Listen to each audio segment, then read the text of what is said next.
If you outlaw abortions, abortions will just happen illegally.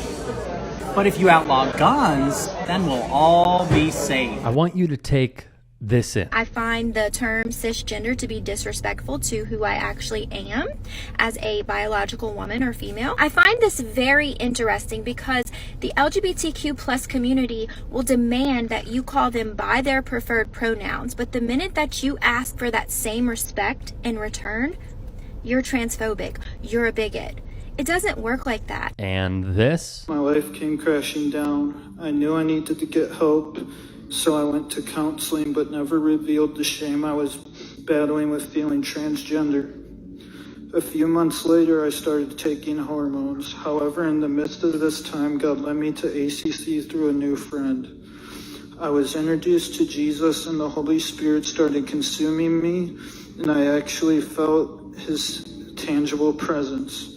In fact, one time at ACC, during communion, I literally felt a hand on my shoulder and turned to see who it was, but nobody was there. I believe it was God's hand on my shoulder. I even felt God tell me to stop taking the hormones. I threw them away and have not been on them since. God truly saved me in so many ways. And this. The biggest weapon that Satan does not want you to know will literally change how you do spiritual warfare. Let's cover this one thing first. Satan is not God's equal. He is not omnipotent and he is not omnipresent. He cannot be everywhere at once. And this. People act so surprised when demons know things about them as if they haven't traveled thousands of years watching their bloodline every single step of the way. There's this thing called the red car theory. Okay. How many red cars did you see on your drive here? Well, you did drive a couple hours, but like... I don't remember. Okay, if I gave you $5 million to take a 10-minute drive and find me 20 red cars, you would win $5 million. You would, because you're searching for it. You're looking to find the thing that you're, seeking. And so when we read zodiac signs, or when we read horoscopes, or when we read our birth charts, or when we read blah, blah, blah, we're like, oh my goodness, me. There is an aspect of that where we try to conform to what we think should be right or what we want to hear as the truth. And I think as Christians, that's dangerous because we begin to take an identity when So our only identity should be Christ. Yeah. So we're taking, or even the Enneagram. I'm Enneagram this, but it is a way for the enemy to attack. And I honestly believe it's demonic because it's actually taking titles on yourself when our one title is a child of a king. And this as well. The reason being is because these were all reposted by Korbin Albert, a member of the United States women's national team. In addition, when Megan Rapinoe limped off in her final match after tearing her Achilles, Albert went further, adding literal insult to injury. She would like a post mocking Rapinoe. The caption read, God taking time off performing miracles to make sure Megan Rapinoe sprains her ankle in her final game ever. But one of the biggest things I want to do is play professionally in Europe, mostly on the Brazilian national team. Albert, who puts out quotes such as these, would also participate in a video of her own on her own TikTok with her family. They would take turns stating that their pronouns are you, S.A., with Korbin participating in it. The post no longer appears on her profile. One of the reposts seen previously was of a sermon given in a Christian worship space talking about how being gay and feeling trans is wrong. The activity garnered widespread attention from women's soccer fans. But it was not out of the ordinary on Albert's profile. Of course, like clockwork, her bio reads, spread kindness and joy. Albert, 20, would feel the heat and put out a PR-driven statement to try and quell the warranted backlash. I want to sincerely apologize for my actions on social media, it would read. Liking and sharing posts that are offensive, insensitive, and hurtful was immature and disrespectful, which was never my intent. Already, never my intent. Not starting off well.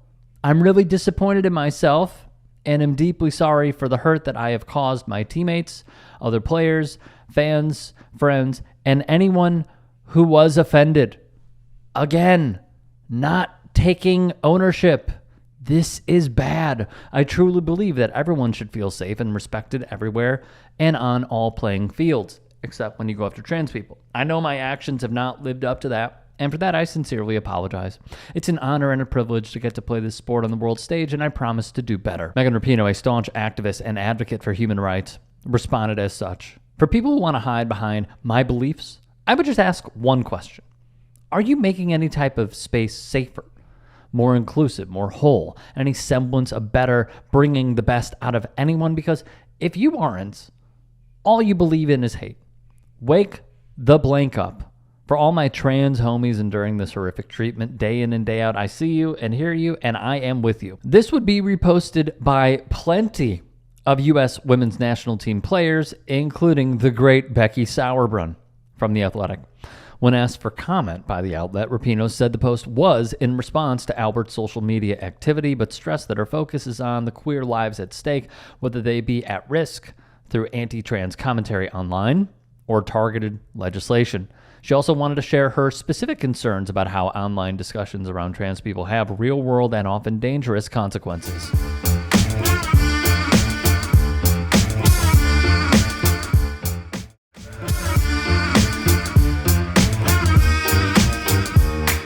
Many angles to cover here, but first, if there are any stories we missed, if there are any that you would like to submit, get at me and follow me on Twitter, Instagram, TikTok. DMs are open, and please, if y'all can, support us as a channel, become a channel member, or go to tyt.com/join. Okay. Now that that's out of the way, let's start with this. I find it interesting that she wears number 15. And Megan Rapinoe's statement, after she wrote what she did and put it on social media, she would write as a sign-off with her number. So that strikes me as pretty interesting. The second part is seeing how this team, over, I would say, about 8 years, has become a target for so many people, some with the largest platform in the entire world, all the way down to the dweebs with the blue check marks on the free speech platform, and everybody in between. They have gone after this team for demanding inclusivity, for demanding human rights for all, for demanding civil rights for all, for demanding that everybody simply be treated the way that they would want to be treated, and not targeted, not harassed, not bullied for who they are as a person, for the characteristics they hold, for the physical appearances that they don. And yet, it seems as though Korbin Albert does not care about the progress that this team has tried to make and has made. They were the ones who stood up and said the equal pay debate really needs to stop stalling and be in motion. They fought for that. They fought for women's rights. They fought for themselves. And I just find it really odd that a team that has really shown, aside from Carly Lloyd at times, and Hope Solo, what a team can really be, a cohesive unit, has deferred and gone in this direction is interesting. And that goes hand in hand with, as we know, many will, and she didn't in her statement, though I guarantee you if the backlash keeps coming and if there is a decision for her to be dropped, she will run to Fox News. She will run to Newsmax. She will run to OAN and say it was because of my faith. When there are many pastors who have gone on the record saying that these are not Christian values and they don't belong in the church. But the ones with the loudest bullhorns that have the pitchforks are so good at deceiving people and riling them up to say that's the problem. Oh, and they just hate you because of your religion. I have a problem with that. I have a problem with people using religion as a shield. Third, and many will not like this because we are in the day and age of go for the jugular, go for the kill, do not have any leniency whatsoever. I think we can all say that when we were 20, we did some dumb things. I can also say that when we were 20, we probably believed some of the things that have not been, that should not have been, rather. I was having a conversation with a friend yesterday, and I told him that I feel like as I grow older, I am becoming more and more and more aligned with further left-wing politics because, in the words of Michael Brooks, be ruthless with systems, be kind with people, and the systems are not working for the people. She is 20. Things that she posted about trans people being the problem are terrible. It's terrible.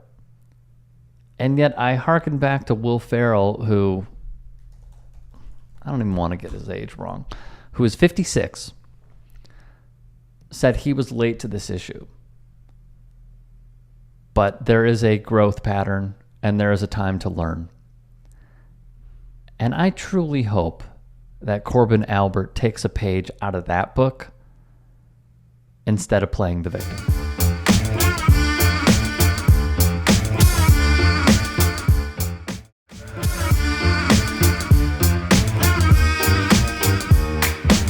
Somehow, some way, we have dash cam footage of a crash that took place, which resulted in spinouts, damage, and cars being left in all different directions.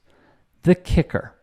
Reports indicate it is alleged that 23-year-old Kansas City Chiefs wideout and Super Bowl champion Rashee Rice is involved in all of this. You guys all right?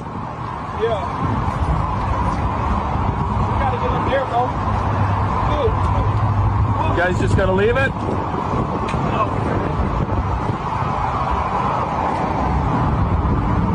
They just left the Lamborghini and a Corvette. They stole them, I bet. They were putting fire. Rice and his party would flee the scene as captured on this man's cell phone video. It is shocking that one must assume, with Rice and friends walking away from the damaged car, would wish that, if you call it an interview, did not surface. Here's the latest of what we know. Dallas police are currently searching for Rice, per Yahoo Sports. From Ian Castleberry, a vehicle believed to be leased or registered to the wideout was involved in the crash in northeast Dallas at approximately 6:20 in the evening, as reported by the Dallas Morning News. Police officials confirmed to the outlet and their reporters that the cops are indeed looking for him. Meanwhile, longtime football media member Josina Anderson reported Rice has retained counsel, a wise move. However, that is a wrinkle. Via PFT, whoever was driving the car registered to Rice left the scene of the accident. That creates potentially significant consequences under Texas state law. So it's smart for the chief to retain counsel, especially if he was driving the car at the time of the crash. TMZ would obtain photos of Rice and friends walking away from the scene. They report, and these are directly from their article, we're told these were taken in the immediate aftermath of the accident, which affected several vehicles per police. And you could tell how bad it was by the damage done. Not only do you see what it all looked like once first responders arrived, but eyewitnesses tell us these photos also capture some of the guys who were allegedly in the two cars involved in causing this mess. And you could see them casually leaving the scene. There are 5 dudes specifically in question here. And we're told once the dust had settled on the accident, they all popped out of the Corvette and the Lamborghini, both of which are alleged to have been speeding before things went south. and walked away along the side of the freeway. Unclear where they went and unclear if Rice himself was in the mix. Mike Florio would add, video of the men walking away from the crash also has surfaced. Even if Rice was in the group, the key question is whether he was behind the wheel.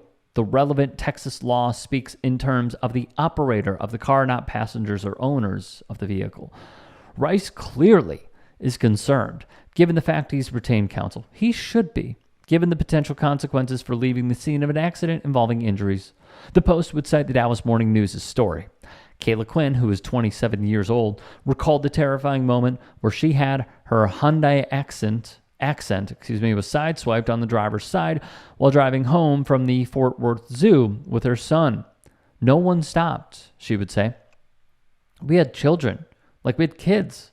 You know what I'm saying? It's the fact that there was no sympathy shown to where y'all can even have the decency to stop and check to make sure someone's okay, someone's alive, you know? Quinn said she was upset that the occupants of the Lambo and the Corvette put at least 2 children in danger and wants them to face child endangerment charges. Quote, I'm just trying to keep my faith and just, what is done in the dark comes to light. It's all going to come forward. You made it worse for yourself. You thought you got away, but y'all didn't get away. In addition, her car is undrivable. Lastly, Ted Cruz, not UZ, the Chiefs' executive vice president of communications, would decline comment when The Athletic contacted him. Messages sent to Rice's agent also not answered. Police responded to the crash on the expressway on Saturday. According to a police statement obtained by The Athletic, the preliminary investigation determined the driver of a Corvette and the driver of a Lambo were speeding and lost control. The Lamborghini hit the center median wall, causing a chain reaction collision involving 4 other vehicles, per the police. If you could please become a channel member to support us and support what we're doing. In addition, go to tyt.com/join. And if you want, you can check out my socials and support me there on Twitter, Instagram, and TikTok.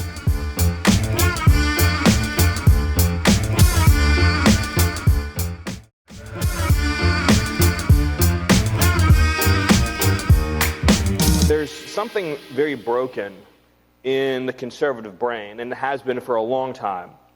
And call it a mental illness, call it a spiritual failing, call it a moral deficiency, call it weakness, softness, or just being pathetic. There is something really broken in the conservative brain. Never thought I'd be agreeing with this idiot of all people, but the Trump lapdog got his analysis of the conservative mindset 100% correct. You can hear the excitement here in the crowd. They're cheering and they're excited to see President come. Let me hear from the ladies out there. We're tired of the beta men. We want some alpha men, and we got a #1 alpha man in Donald J. Trump. Now, Democrats, they believed in these things some point between 20 years and like 20 minutes ago. Now, they are the party of forever wars abroad, high prices, low T, and reverse racism here at home. And by the way, I'm a kid of the 80s, so I like G.I. Joe. Like, I just want our military to be G.I. Joe again. I think that's what most people want. Every night, Eric and I have a tradition. We stop whatever we have going on, and we go do bedtime with the kids. And while they say their prayers and the Pledge of Allegiance, of course. Woke doctors are literally making boys into girls. They're practicing mutilation, not medicine. And they should be in prison. All right, welcome. I just wanted to say, welcome to the end of democracy. We're here to overthrow it completely. We didn't get all the way there on January 6th, but we will endeavor to get rid of it and replace it with this right here. We'll replace it with this right here. Amen. That's right, because all glory is not to government, all glory to God. These are just some of the conservative movement's all-star cast of intellectual powerhouses who showed up to speak at this year's CPAC event.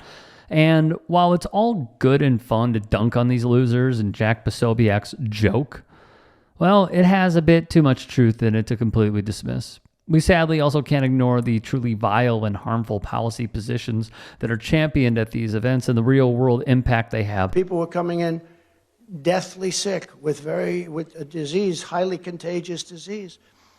I said, I don't want our people catching these diseases that we never even heard about. They have diseases nobody's ever even heard about. I'm sorry.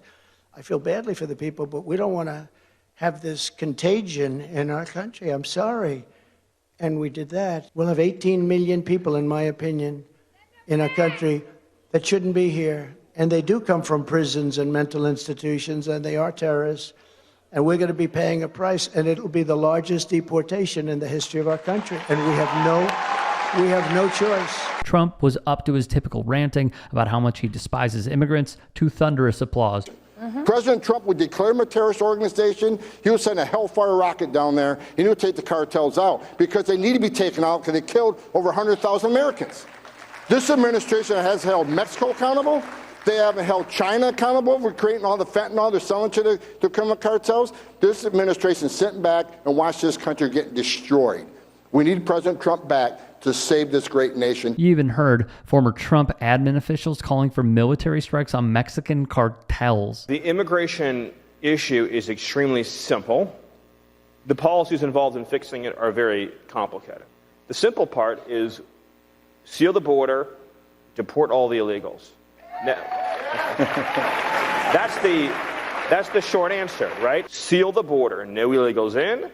Everyone here goes out. That's very straightforward. Let's not get things twisted here. We previously covered how Stephen Miller is an out-and-about white nationalist. So all this talk of sealing the border and deporting illegals isn't about legitimately reforming our immigration system. No, it's all about removing as many non-white people from the country as possible under the guise of cracking down on what they deem illegal immigration. And he will say as much later during this same rant. You would establish large-scale staging grounds for removal flights. So you grab illegal immigrants and then you move them to the staging grounds, and that's where the planes are waiting for federal law enforcement to then move those illegals home.